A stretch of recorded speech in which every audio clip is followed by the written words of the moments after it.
Welcome back to another episode of Capital Finesse 2025. This episode is a special because I'm having the first guest, and my guest doesn't need introduction. Joining me, a friend, a mentor, but also an exceptional entrepreneur, a leader who has revolutionized how people get access to legal services, making them more affordable, accessible, and user friendly for individual and business alike. Brian Liu, founder of LegalZoom and co-founder of Overture Law, joining me today. All right. Welcome, Brian. Thank you for joining me in this channel. Oh, thank you for inviting me. This podcast, it's pretty much, we're going to talk about overall market and what's going on with private deals and all that. We're not going to really talk about, trading in necessary, but this is a great start for me to kind of have you as a first guest. It's an Awesome. honor. So without further ado, let me just jump into it. Yeah. What's in your world right now? How are you doing? How's everything in your side, in your ward, in terms of, what are you doing with private deals, funds? I know you've been involved with so many things. Tell us a little bit.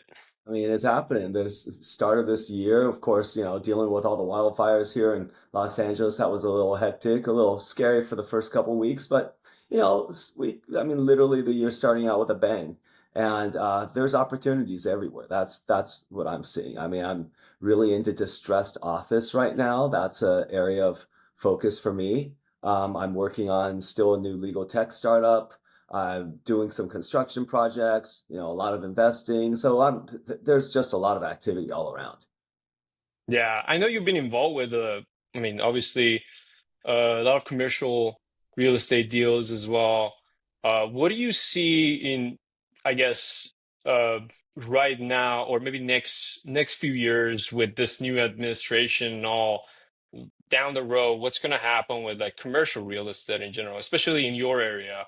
Yeah, I mean, I think obviously one of the best things is that people are returning back to the office. And the way I've looked at it, even, I think commercial real estate probably was at its bottom early last year, and it's slowly making its way back. And the reason these deals are still out there is because the values are still so depressed that it's the current owners who bought into these buildings. Let's say they bought in at 100 million, and maybe, these big high-rise office buildings, and Hmm. maybe it's only worth 40% right now. They're underwater, and they're going to be underwater for a long time. And they can't Yeah, make, the loan payments because they bought it at such a high price. And even at this point, even with 20% vacancy, they can't make it work. And their equity is so far underwater, you know, it's going to take them forever to make anything back. So they're just defaulting and stepping away. So if you can come in and essentially recapitalize the building at such a lower cost basis, you're yeah, able to make the numbers work. But there's still a huge, I mean, I'd say the vast majority of people are still absolutely petrified of the office space when it comes to commercial real estate. I mean, and just real estate in general. yeah. They're still really petrified. They're afraid. They don't think it's ever coming back. But the way I look at it is there's been, I don't know, hundreds of thousands of years of human evolution and human history, and people need to relate and be next to each other to get stuff done. I Yeah. don't think in, one pandemic, it's not like the first pandemic we've ever had in human history either, right? I don't Right. think, 100,000 years of human evolution changes just because of one thing. Right. So you would say you're kind of like pro office, basically all workers has to come back to the office.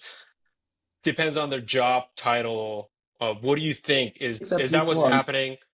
I think people are more productive naturally. I think it's just you're aligning with what we have done for hundreds of thousands of years. Humans survive by being together.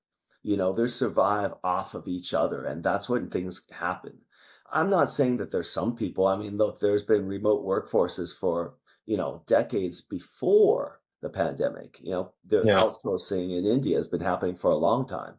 And that's not to say that outsourcing and things like that can happen. But the general trend, I think, will be a return to the office. It is interesting because I had this conversation with my brother. He's, working remotely, and the conversation was actually interesting because it kind of makes sense for some roles that are very special or professional at their role. Let them to be work at home because that's what they're good at. They're more productive in a Yep. way, rather than some people they just take advantage of this, I guess chance or opportunity to stay at home, but be, being, I guess, less productive. So I guess for those people, you really need them to bring them back to the office. But some role is really depend. Here's the thing. If you've been working with somebody for 5 years, 10 years before the pandemic, you already know them. You have these relationships. You understand how things are. Right. So then if you work remotely for a while and you only see each other, once in a while, that's not a big deal. But if it's a new employee who you've never met, you've never worked with, you have no idea what they're like, and trying to, assimilate somebody like that into the fold, Yeah. that's really, really tough. And it doesn't matter if it's a junior level position, a medium level position, a high level position, especially a higher level position. If you don't have that face time, if you don't have that rapport, it's really, really, really tough Yeah. because you don't know each other's habits. You don't know what that person's like. You don't know if you can trust them. 100%. Yeah. I think that is something important to every leader should deal with it in a, I guess, in a different way. And also it depends on the business. What do you think? Like, I mean, if you're talking about Oh, yeah. Amazon, for example, Amazon bringing everyone back to the office, and you're looking at other companies, let's say smaller companies. I mean, is it really productive to bring every person, every role back? I mean, for Amazon, probably it's a benefit. I mean, for Amazon, it's easier because I mean, the truth is that there are going to be benefits of some people working at home. And Mm, what happens here, I think, Amir, is that it depends on the labor market, right? If all of a sudden it's a really, really tight labor market and jobs are, plentiful, workers are scarce, workers are going to have a lot more influence. And they're like, no, you know what? I don't want to work at the office anymore. I'm going to move. These guys are paying me just as much, or maybe even more, and I can work from home, and I will. yeah, So, 100%. it's about a lot of it is about negotiating leverage. Of course, people, I mean, and it depends on the role. Some people, Yeah, some roles especially, they want to work from home. But if you're in upper management, if you're in sales, I mean, let's say you're doing, you know, it just depends on the role. If you are, if you're sitting in a cubicle not talking to anybody 8 hours a day anyway, it doesn't really matter. That's the truth. It doesn't really matter. I look at like my old office, a real estate company, a real estate brokerage took an entire floor above us. They never moved in. But Mm, who do they need? They maybe need some support staff, but a good real estate agent, they're not in the office. They're out in the field. They're not at the office anyway. right. But the Yeah, support staff, yeah, support staff, it makes sense for them to be there because there's a lot of paperwork that needs to be sent out. There's a lot of stuff. I mean, and it's just easier again to have people there because it's central management. It's much easier to manage people when you can see them in close proximity. yeah, 100%. I think that's very important. And Yep. biggest question I think would be just what are the qualities? I mean, you're looking into talents, there's not a lot of opportunities out there for new talents. The other day I was reading about Harvard graduates that they're having problem. I mean, 20% increase in their employment for the first 3 months. They cannot get their job. So what do you look in general, like in a new talent or someone who's just coming out to the market, wants to, get his feet to the industry or whatever their Like passion. anything else, they've got to be smart. They've got to be flexible. They've got to be willing to learn. And I think what people are seeing nowadays is that, maybe look, a young college graduate actually doesn't know anything, right? They might think they know everything. They don't know anything. Yeah. And so if they come in with that attitude, like, I'm going to show you. And by the way, I was like that too. Okay. I was totally that person. I think that's Right. why I wasn't very good as an employee, quite honestly. Um, you think that you've got better ideas than people who've been doing it for 20, 30, 40 years, and you're younger, whatever. You don't understand. That's the thing. The truth is you don't understand. And so Right. you gotta, I think that and I think the same thing can be said in sports. I was reading this article about Jaden Daniels, who's a rookie quarterback of the Washington Commanders, right? And they're saying, what makes him so good? And he had decent, I mean, out of high school, okay, he was decent. He was athletic, of course, but they're saying what they knew about him, and then all of his teammates were like, this guy's going to be successful right away, was because he was humble and he wanted to learn. He truly wanted to learn from everybody else, and he understood that he was going to try to get better every day by learning from the veterans. He didn't come in as a second highest pick of the draft saying, I'm already the chosen one. You guys got to Right. follow me. He didn't do that. Right. He tried to, win over everybody else. And I think that's true of any situation because essentially a company is a team, you know, and any new person coming in, if they want to say they want to contribute, but more importantly, they want to do things our way and understand how can I contribute to the team as opposed to how can I tell you a bunch of things that I think you guys are doing wrong. Mm. If you come in with that attitude, forget it. There's no Yeah. Because academic thing will definitely teach you a lot. You learn so many things, but when it comes into a main street, you wanna learn from the veterans. Things are different. I mean, they look at you differently. look, you've got to see what industry you're in. And that's a really important thing, right? Because depending on the industry, there's only a few industries where young people have an advantage. One of those things is technology, because almost by definition, you're always looking for new technology. So old technology is old and it doesn't matter. New technology, I mean, the younger people have an advantage because they're actually able to adopt new technology faster and they're not ingrained. They don't have preconceptions. They're not already, bought into the status quo. Their business isn't already tied into the status quo. So disruption is great for younger people. But if you're coming into an industry like finance, for example, Yeah. right? And let's say you want to be an investment banker. Guess what? These things are based on old relationships, an older way of doing business. It's people related. And any business that's people related, you have to basically learn the old ways of doing things because that's the way you're going to succeed. And then once you're in there, you can make your changes and you can do things and make it better. But you don't come in with that same attitude like you would as a young person at a tech company. Very different. Very Very, different. very different. Yeah, there's that cultural differences between being in the tech world and the finance, and I think that still applies in many Oh yeah. ways. Um, and yeah, I mean that is very true. So I want to switch back to the commercial in California. I know this whole chaos going on in California, wildfires, and what's happened in the past week or so. What do you think? What do you think about what's going to happen in the insurance industry, basically, with all these damages? It's over 6 billion damages just in Palisade, and then the budget that is dedicated to insurance.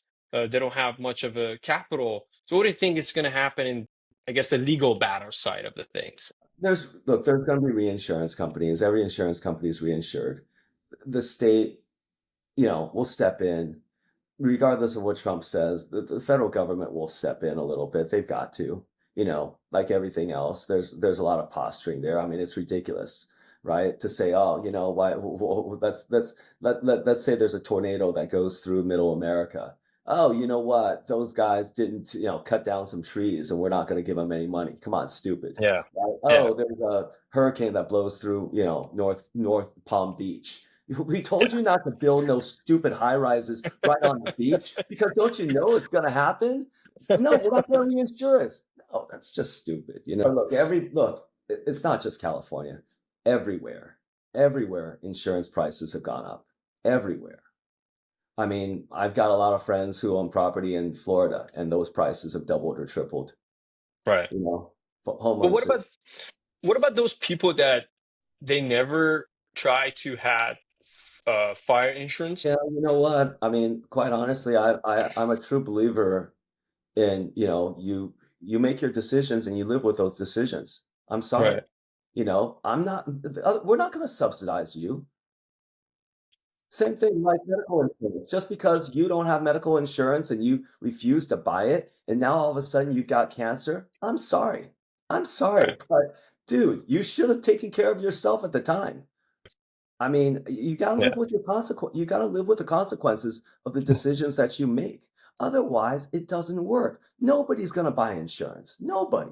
So it's the same with fire insurance, the same with health insurance, and it is, your option.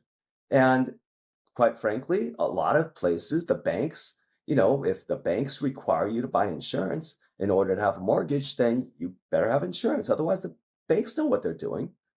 Yeah. But maybe I don't know what happens because I'm pretty sure they if you get a mortgage and all of a sudden you don't buy insurance the next year, because not all banks will require an impounding for, homeowners insurance. Some do, but not all of them do.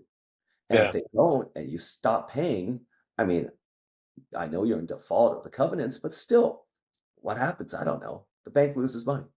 Look, everybody's gonna a lot of insurance is going to go up, and it's just going to go up, and Yeah. it's going to be another cost of doing business, another cost of home ownership that it's going to be I, more I think expensive. the I think the most devastating part is that uh those houses that people owns from inherited it from their parents a long time ago. They weren't that rich side of the PCH. Uh, so they lost their house and they're kind of like, they don't even know what to do Yeah, next. And that's kind of like really, really, really hard to look, there's going to be see people those. buying that stuff for land value, and they're going to buy it at a discount. And I mean, and that's if that's what happens, that is unfortunately what happens. I mean, there's Yeah. devastation and stuff happens, right? You know, Yeah. Foreclosure next. yeah, exactly. We will see what's My who. house got broken into and a bunch of stuff was stolen. I didn't have insurance that covered it. I mean, what can I do? You know, All right. Yeah. I mean, it's part of what are the policies are too in a way, right? I think if something change, it has to change with the management. I mean, do you think that there was some mismanagement there? this idea that there wasn't enough water in Southern California is like the biggest crock of BS I've ever heard. Okay. It is like one of the biggest lies I've ever heard for blaming something else. This idea that you didn't trim some trees or trim the forest, that was BS too. Because here's the problem.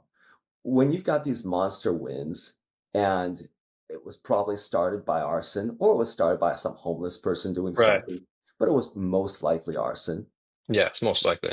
So, when you've got situations like that, and then when you've got a fire and you've got 10,000 homes all using their sprinklers and turning on every single faucet at once because they're Yeah. trying to water their house, guess what? You're going to run out of water. You're going to run out of water because you know what? The system wasn't built for it. I don't know if you remember this story, but I don't, I think it still might be true. But there's one time when in New York City, when the sewers overflow. You know what that is? I think I remember. Yeah, halftime of the Super Bowl. Yep. Because no sewer system was built for everybody in New York City flushing their toilets at the same time. So what Yeah. do? Who do you blame then? No, you know, It's yeah, well, I mean, there there there should be some, I guess, new things down the road will change the whole course of what's going to happen with the whole area. If they're going to give permit easy yeah, to rebuild and all that stuff, I guess we're just gonna sit and see what's going to happen yeah. with that. what they do need to do, I think, is they need to, like, however many airplanes and helicopters they've got to double or triple that number, right? And the state's got to invest in those people. They've got to build, like, essentially, it's not like an army or a national guard. You've got to basically build a firefighter's national guard. You got to Right. build reserves, just like we have army reserves. You need Yeah. firefighter reserves. And I bet you can get 10,000 volunteers in Los Angeles to sign up for that. The Right. firefighter reserve corps. And when you know the conditions are going to be bad and we know when the conditions are coming, you get everybody ready. You get all those people ready so that they're on, if I'm on the firefighters reserves, I'm sorry, I'm not working today. I know it's a red flag day and I'm Yeah. at the call, and whenever it is, we're all going, we're going to fight whatever fire, the first thing that comes up. And so that's why they weren't ready that first day. And that's a shame because what's happened later is there's been some other small fires, but they put them out fast because Right. all these people are already here. I was driving past PCH and there are thousands of people. There are firefighters from throughout the state all parked at Zuma Beach right now. I mean, there's hundreds of these fire engines from Shasta County, Kern County. They've got people from Mexico. They've Mexico. got, Yeah, I they've heard of got that. inmates fighting. Yeah. They've got everybody ready. So some other stupid fire came out in the 405 right across from the Getty Center 2 nights ago, right? That thing was out within 3 hours So, because they're prepared. because I guess this was a wake-up call in a way, but it happens for a very long time. Um, the They've got history to be shows, but prepared. yeah, And they now they weren't have to be more prepared. prepared. Yes, and you've got to expect it every single time, every year. It happens every year. I think I love the idea that national firefighters has to be Yeah, reserved, yeah, and I think that is a best way to approach and fix things in the yeah. future because this will happen again. I mean, It'll happen again. it will happen. Yep. Well, let me shift gear a little bit, Okay. go back to some stuff that recently happened with, I'm sure you're aware of, with TikTok and all this ban situation. 24 hours ban and then the removal from all the stores, Apple, Google Store and all that. And now I saw a bunch of people who has TikTok in their phone, they're flipping their phone on eBay for, I don't know, 20, $30,000 to Well, TikTok is just fun. to have the app. What do you think is going to happen in this 90 days period with all these things going on with the acquisition? Who's going to buy it? Offer on the table, if it's going to be like Elon Musk, Mr. Beast, and all these people, or is it completely going to be different? What we're I saying, just think this whole thing is incredibly stupid. I mean, everything about it is just ridiculous. Like if you watch the highlights or the lowlights of the congressional hearing on TikTok, these so-called senators, like right? our leaders, were asking the absolute most So- stupidest questions, Right. the dumbest questions that show they don't Oh know yeah, I anything. saw that one. If I've got the TikTok app installed in my phone and I'm wearing headphones, can TikTok read my brain? I mean, that was a Yeah, that real was question hilarious. they asked. Like, are Oh, you kidding me? But this is why, I unfortunate. mean, one guy, like this guy, I mean, this American CEO of TikTok, it was being grilled by Tom Cotton, right? It's like, have you ever been a member of the Communist Party? It's like, no, sir, I'm a Yes. Singaporean citizen. I'm not a citizen of mainland China. Have you ever been affiliated with the mainland Chinese Communist Party? Right. No, I can't because I'm not a citizen of China. I can't be part of the Yeah. party. And he was saying, I'm a This other guy, Singaporean senator. I've never heard of this country called Singapore. Yeah, Is that that was. a country in Western Europe? Like, are you freaking kidding me? And that's the reason they banned this thing? Look, here's what's going to happen. Here's what's going to happen. most likely it's going to be Oracle. Somebody will buy it. Okay.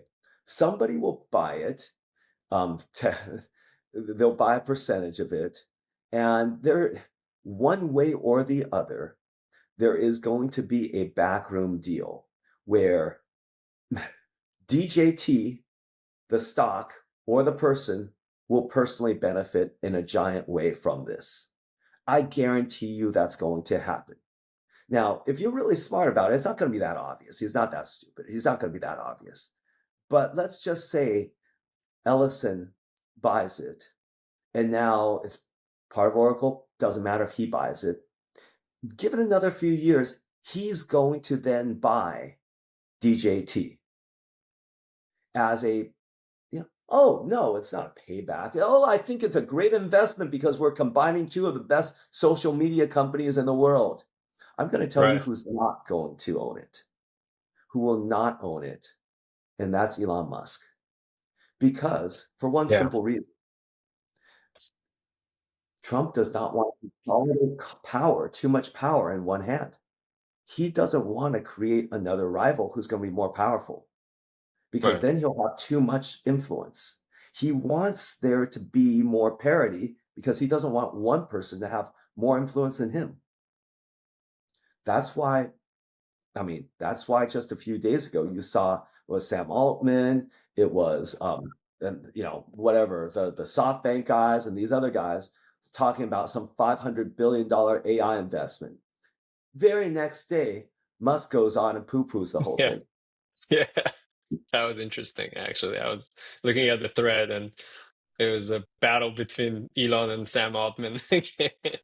Because in the history of these types of things, and we were laughing last night, we were joking, like, what's the over under on when Musk gets kicked out of that inner circle?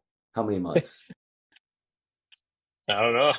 Probably 6 months. Yeah, I don't know. Some people are thinking 2 to 3, Oh, okay. Yeah, well, that might happen. Um, Yeah, because look, when it comes to these types of things, there's only one number one, and it's not about money, it's about ego, right? sure. You don't have two co-CEOs don't usually work. You know, Yeah. you see, like, like cuckoo birds, when there's one bird that, hatches and bigger, they kick the brothers out of the nest. You know, it's an evil world. I mean, it's a tough world out there. True. Yeah, well, that is one way to really think of it. I guess the next thing I wanted to ask you, again, switch gear a little bit. Uh, you're a healthy person. You work out a lot, snowboard a lot, surf a lot. Yeah. Um, and I know you have been involved with some biotechs in the past or now. I don't know if that applies to you. Mhm. What do you think, especially now with what's going on with administration and the approaches towards better U.S. food and drug system? Do you think we're going to achieve something incredible in terms of having less ultra processed foods, less corruption in the, food I hope industry, so. drug industry? I hope What do you so. think the plan would be if this plans work at all? I hope so. I mean, there's been a lot of crap that's in the food system, and Yeah. I don't know why, except that it's just there. And why not err on the side of caution and then they err on the side of safety and health? I mean, that's the thing. It took a long time, whatever. Like, I just you know, what, on January 19th, red number 4 was banned or something. Like, what took so long? Come on. Yeah. With this GLP-1 thing reduction. I mean, so many of these companies, the biotech company, try to like solve the I guess reduction of fat and all that with this Ozempic thing, and then Ozempic chaos and problem with Ozempic. Everybody's looking for a shortcut. That's the truth. And unfortunately, here's the other thing, is that healthy food costs more, and everybody wants something that's cheaper. And so, you know, You want Yeah. to use real cane sugar to make your Coca-Cola instead of high fructose corn syrup? Yeah, sure, if you want to pay more, but Yeah. nobody wants to pay more. You want to eat like, pasture raised hormone free eggs versus the stuff that antibiotics and how they make eggs and those chickens the way they live. I mean, you think they can survive in those little cages and the way they do that without like tons of stuff, tons of drugs? Of course not. You're going to have to pay more, and American public is not going to accept paying more. That's the real issue, and that's the real problem. And it's you know and it's because we don't we care more about the cost than about the benefits of being healthy. Yeah. Uh, Yeah. That's for sure. Well, lastly thing wanted to kind of point out is what do you think about, I know you've been in the legal industry for forever, pretty much. What do you think about AI? How's that going to really change the legal system domestically and internationally? I guess I put it. I mean, it already has changed things a lot. Obviously, it's like one of the industries that's most ripe for disruption by AI, because so much of the legal industry is knowledge based, and traditionally the legal companies, the law firms, they bill everything by the hour. Yeah. So, if you can do things a lot faster instead of taking, 5 hours of manual labor, and AI can do it in a few minutes, I mean, the clients are not going to want to pay Yeah. for 5 hours of that stuff. Right. It's going to take a few years, of course, to make the AI perfect and make it really. I mean, there's already a ton of companies out there that are doing quite well and that are using AI effectively. Again, I think the key is going to be what's the role of like regular people and regular lawyers out there. And a lot of these people, especially the sole practitioners, the independent attorneys, are absolutely petrified. And I think that the solution, just, going back to first principles and what I was talking about, going back to the office is the same thing, which is in the end, in terms of business relationships, is based on human to human interaction, you know, and what you're really looking for and who you trust is that person that you built a relationship with, who has years of experience, who understands this, and they maybe understand the nuances and they understand exactly, almost subconsciously, what you want Right. that maybe you didn't program and tell somebody else. The role of the person is going to be more relationship based, more like, these intangibles that it will take a long time for a machine to figure out, because no matter what, I mean, at some time maybe you are going to have that, like robotic love relationship, and Right. you're going to have a true friendship with your computer. I think that's a little further off.